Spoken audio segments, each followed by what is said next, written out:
specs. These are nice. These are very nice. I don't know how you could get faster. The most enthusiast level experience yet in a mass-produced gaming keyboard. The Razer Purple Optical switches.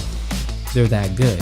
So they have laser beams inside of them. These optical switches are the best gaming-centric switches on any keyboard right now. I love the new switches. And this new upgrade just makes them even better. I was completely surprised at how fantastic they felt. When you're gaming, oh my god, that is gonna make a big difference. Overall, in my opinion, the Huntsman Mini is the best Razer keyboard that they've produced yet. They've really listened to community feedback over the years. Razer is really the only company who are reaching out to reviewers and media and community. Razer has really put forth a real contender for your money for a 60% keyboard. The Razer Huntsman Mini is a solid recommendation.